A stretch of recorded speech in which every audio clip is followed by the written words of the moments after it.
नमस्कार दोस्तों, logic pace में आपका स्वागत है। स्टार्ट करते हैं हमारी एमसीक्यू सीरीज़ फिजिकल लेयर। तो अराउंड लगभग हमने 150 एमसीक्यूज़ फिजिकल लेयर के रिगार्डिंग हमने देख ली थी। नाउ कुछ एमसीक्यूज़ आज और देखते हैं, और उसके बाद में जैसे हमने कल बात की थी, हमारे कुछ न्यूमेरिकल्स जो है आज हम डिस्कस करेंगे एमसीक्यूज़ के अंदर। ठीक है, तो चलिए स्टार्ट करते हैं।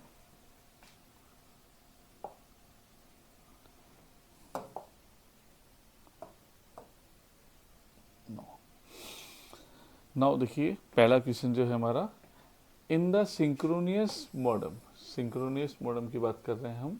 डिजिटल टू एनालॉग जो कन्वर्जन है, ट्रांसमिट सिग्नल टू द, ठीक है।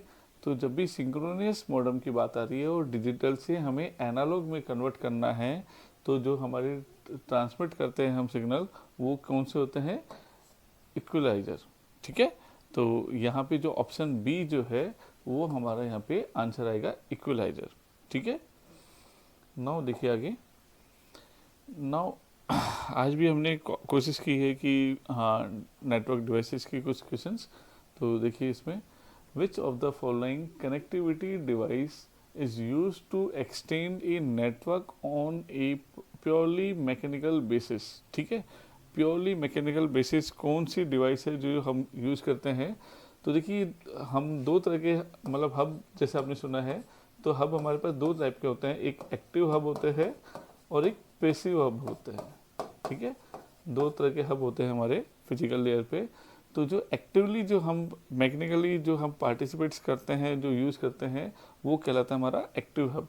तो यहाँ पे जो ऑप्शन ए है वो हमारा यहाँ पे राइट आंसर है। ठीक है, बाकी जैसे आप जानते हैं, गेटवे हमारा डिफरेंट प्रोटोकॉल्स पे हम काम करने के लिए लेते हैं। राउटर जो है आप देखते हैं नेटवर्क लेयर पे राउटिंग वगैरह करने के लिए काम में ले रहे हैं।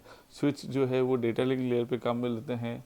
ठीक है, यहाँ पे कनेक्टिविटी करने के लिए जो हम नॉर्मली काम में लेते हैं, एक्सटेंड करने के लिए नेटवर्क को, ठीक है, वो कौन सा होता है हमारा हब? तो यहाँ पे आ जाएगा एक्टिवली हब।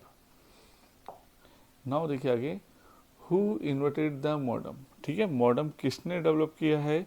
तो वो जो मॉडम जो डेवलप किया है, वो जैसे C++ लैंग्वेज हम सुनते हैं कि AT&T वेलेबिलिटी, सेम उसी टाइप से AT&T इंफॉर्मेशन सिस्टम जो है USA, उसने डेवलप किया है हमारा मॉडम। ठीक है, मॉडम का मतलब आप जानते ही हैं, मॉड्यूलेशन और डीमॉड्यूलेशन। ठीक है, तो कल हमने काफ़ी क्वेश्चंस कवर किए थे मॉडम के ऊपर। नाउ सेम उसी टाइप से। वो देखिए, अब यहाँ पे हम कुछ क्वेश्चंस वैसे भी देखेंगे, जैसे प्रोपोगेशन डिले, है ना, डेटा रेट, समथिंग इस तरीके से। तो नाउ हम बात कर रहे हैं यहाँ पे propagation time is equal to. ठीक है, तो प्रोपोगेशन टाइम जो है वो किसके इक्वल होगा? तो जैसे देखिए यहाँ पे इक्वेशंस जो दे रखी है, जैसे कि डिस्टेंस अपॉन स्पीड। ठीक है, ऐसे यहाँ पे speed upon bandwidth, size upon bandwidth, bandwidth upon time. अब आप जानते हैं, जब भी टाइम, डिस्टेंस और स्पीड इसकी बात होती है, तो हम इन तीनों के बीच में फॉर्मूला हम काफ़ी टाइम से साइंस में पढ़ते हुए आते हैं। तो यहाँ पे टाइम का जो फॉर्मूला हो जाएगा वो हो जाएगा हमारा डिस्टेंस अपॉन प्रोपोगेशन स्पीड। ठीक है, नाउ देखिए अब आप नेक्स्ट क्वेश्चन। नाउ हमने कल बात की थी नेक्विस्ट फार्मूला। तो Nyquist formula give us any signal level जैसे हमने बात की थी, एम से हम डिफाइन करते थे फार्मूले के अंदर, जैसे आपको याद होगा। तो while Shannon capacity give us, ठीक है, तो नेक्विस्ट जो फार्मूला है वो हमें दे रहा है सिग्नल लेवल निकाल के। तो जो शेनन कैपेसिटी होता है वो हमें क्या निकाल के देगा? तो जो शेनन कैपेसिटी होता है वो हमें अपर लिमिट बताता है हमारा जो भी चैनल है उसकी। ठीक है, तो उसकी अपर लिमिट क्या है वो यहाँ पे आ जाएगा। तो ऑप्शन बी जो है यहाँ पे हमारा राइट आंसर है। ठीक है, नाउ देखिए आगे। अब हमें इंक्रीजिंग करना है लेवल ऑफ सिग्नल्स। ठीक है, मे रिड्यूस द, तो अगर हम लेवल ऑफ सिग्नल्स को अगर हम इंक्रीज करेंगे, तो जितने ज़्यादा लेवल्स होंगे उतना ही हमारा जो सिग्नल की जो रिलायबिलिटी है वो क्या होती जाएगी? डिक्रीज होती जाएगी। तो जो रिलायबिलिटी है वो कम होती जाएगी। तो यहाँ पे देखिए, हाँ, रिड्यूस क्या हो जाएगी? Reliability of the system. ठीक है, तो ऑप्शन ए यहाँ पे जो है हमारा वो राइट आंसर है। नाउ फिर देखिए आगे, we send a voice signal, अब आपको वॉइस सिग्नल जो है सेंड करना है from a microphone to a recorder, ठीक है। द ट्रांसमिशन इज, तो इस टाइप का जो ट्रांसमिशन है वो क्या कहलाएगा, तो उस टाइप का जो ट्रांसमिशन होता है जब हमें वॉइस ट्रांसमिट करनी है माइक्रोफोन से हमारे रिकॉर्डर में, तो उस वो कहलाता है हमारा बेस बैंड ट्रांसमिशन, ठीक है। तो यहाँ पे ऑप्शन ए जो है वो हमारा राइट आंसर है। नाउ आगे देखिए, द यूनिट, अब यहाँ पे यूनिट की बात कर रहा है, हाँ, data is use to express the state of a signal, तो सिग्नल को एक्सप्रेस करने के लिए कौन सी यूनिट हम यूज़ करते हैं, तो आप जानते हैं सिग्नल को हम एक्सप्रेस करने के लिए जो यूनिट यूज़ करते हैं वो होती है हमारी डीबी मीन्स डेसिबल, तो यहाँ पे डेसिबल जो है वो हमारा यहाँ पे राइट आंसर होगा ऑप्शन सी। नाउ देखिए द डेटा रेट, अब जो डेटा रेट है वो किस पे डिपेंड करती है, तो डेटा रेट अब देखते हैं हमारे चैनल की बैंडविड्थ हो गई, उसके लेवल्स हो गए, उसमें जो लेवल्स ऑफ नॉइस है उन सब पे डिपेंड करती है, तो यहाँ पे जो ये ऑप्शंस है ऑल ऑफ द अबव वो हमारा यहाँ पे राइट आंसर होगा, ठीक है। नाउ देखिए बिट रेट, अब बिट रेट हम किस में मेजर करते हैं, तो आप जानते हैं बिट रेट जो होती है हमारी हमेशा बिट पर सेकेंड्स में हम कैलकुलेट करते हैं, तो यहाँ पे देखिए ऑप्शन जो बी है वो हमारा यहाँ पे राइट आंसर है बिट पर सेकेंड, ठीक है।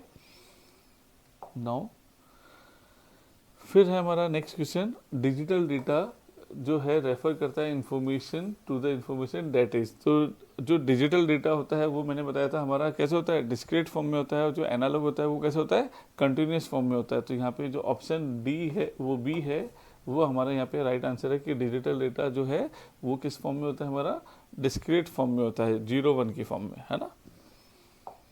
नाउ आगे देखिए इसमें, now digital signals are represented in, जो डिजिटल सिग्नल्स है वो क्या रिप्रेजेंट करते हैं, तो डिजिटल सिग्नल्स में जो है वो हम यहाँ पे लेवल्स की बात करते हैं कि कितना लेवल्स है ना, तो यहाँ पे जो डिजिटल सिग्नल्स है वो लेवल्स को रिप्रेजेंट करते हैं, तो यहाँ पे ऑप्शन बी जो है वो अगेन हमारा राइट आंसर है। Now the term that refer to the loss of signal, अब देखिए लॉस ऑफ सिग्नल तो हमने बात करी थी इम्पेयरमेंट, और हमने देखा था कि हमारे पास 3 टाइप्स के इम्पेयरमेंट्स होते थे, एटेन्यूएशन, डिस्टॉर्शन और नॉइस, ठीक है। तो एटेन्यूएशन में क्या हो रहा था, लॉस ऑफ सिग्नल्स हो रहे थे हमारे, डिले डिस्टॉर्शन में क्या हो रहा था कि सिग्नल की जो शेप्स है वो चेंज हो रही थी, है ना, और नॉइस में क्या हो रहा था अनवांटेड सिग्नल हमारे ओरिजिनल सिग्नल के साथ में ऐड होके ट्रांसमिट हो रहे थे, तो यहाँ पे लॉस ऑफ सिग्नल्स की जब भी बात आ रही है तो देन हमारे यहाँ पे क्या हो जाएगा एटेन्यूएशन, तो एटेन्यूएशन हमारा यहाँ पे राइट आंसर है, ठीक है।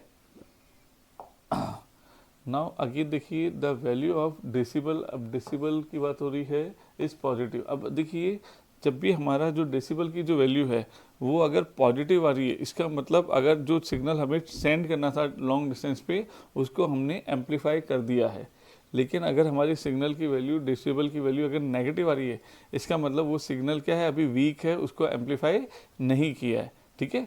तो जब भी हम कोई सिग्नल एम्पलीफाइड कर चुके होते हैं तो उसकी जो डेसिबल वैल्यू वो कैसे आएगी, हमेशा पॉजिटिव आएगी, तो यहाँ पे जो एम्पलीफाइड है डी ऑप्शन वो हमारा राइट आंसर है, ठीक है।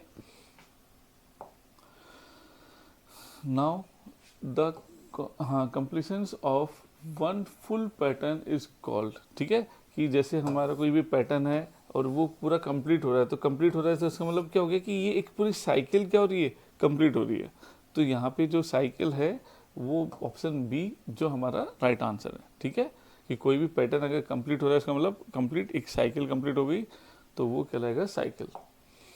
नाउ देखिए इधर the term describe position of the wavefront, अब वेवफ्रेम की पोजीशन है वो अगर रिलेटिव टू 0, तो वेवफ्रेम की पोजीशन अगर हम 0 है या अगर पोजीशन हम 45 डिग्री ले लें, पोजीशन हम 90 डिग्री ले लें, तो ये पोजीशन क्या डिफाइन करता है हमेशा फेस, ठीक है, पोजीशन का मतलब क्या हो गया कि वो कहाँ से स्टार्ट हो रहा है, ठीक है, तो फेज जो है वो हमारे यहाँ पे राइट आंसर रहेगा, तो ऑप्शन डी हमारा यहाँ पे राइट आंसर है। नाउ देखिए बिट रेट, अब बिट रेट की बात हो रही है, तो बिट रेट जो है हम वो number of bits send in, ठीक है, तो बिट रेट में हम क्या करते हैं कि एक सेकंड में हम कितनी बिट सेंड कर रहे हैं वो हमारे क्या कहलाता है, बिट रेट। तो यहाँ पे 1 सेकंड जो है ए, वो हमारे यहाँ पे राइट आंसर हो जाएगा। ठीक है, नाउ द प्रोपोगेशन स्पीड। अब यहाँ पे देखिए प्रोपोगेशन स्पीड की बात हो रही है of electromagnetic signals. Electromagnetic signal आप जानते हैं, चाहे एनालॉग हो या डिजिटल हो, वो सारे किस फॉर्म में होते हैं, हमारे इलेक्ट्रोमैग्नेटिक सिग्नल्स में होते हैं। तो डिपेंड्स ऑन, तो जो प्रोपोगेशन स्पीड्स है वो इलेक्ट्रोमैग्नेटिक सिग्नल्स में डिपेंड करते हैं। किस पे डिपेंड करेंगे, तो वो जो डिपेंड करेगा प्रोपोगेशन टाइम, वो हमारा मीडियम पे डिपेंड करता है कि जब हमने यहाँ से सेंडर से डेटा रिसीविंग साइड पे जब हम ट्रांसमिट कर रहे हैं, तो जब हमारा डेटा ट्रांसमिट हो रहा है तो यहाँ से यहाँ तक पहुँचने में जो टाइम लगेगा वो किसके ऊपर डिपेंड करेगा, मीडियम के ऊपर, कि आप मीडियम कौन सा यूज़ कर रहे हैं, वायर्ड यूज़ कर रहे हैं, वायरलेस यूज़ कर रहे हैं, समथिंग क्या है। तो यहाँ पे प्रोपोगेशन स्पीड जो है वो किस पे डिपेंड करती है, हमारी मीडियम के ऊपर। ठीक है, नाउ आगे देखिए द ट्रांसमिशन इम्पेयरमेंट। अभी हमने बात करी थी कि हमारे पास 3 टाइप के इम्पेयरमेंट होते हैं। ठीक है, तो यहाँ पे बात की जा रही है transmission impairment refer to the signal with high energy. अब हाई एनर्जी की बात हो रही है यहाँ पे। ठीक है, in a very short time, कि बहुत कम टाइम में हमें बहुत हाई एनर्जी के साथ में हम क्या कर रहे हैं, डेटा को ट्रांसमिट कर रहे हैं। ठीक है, तो उस समय हमारी जो इम्पेयरमेंट आएगा तो वो कौन सा आएगा, तो यहाँ पे देखिए हमारे नॉइस आता है, और नॉइस के हमारे क्या होता है, यहाँ पे 4 पार्ट्स होते हैं। ठीक है, नॉइस इम्पेयरमेंट के हमारे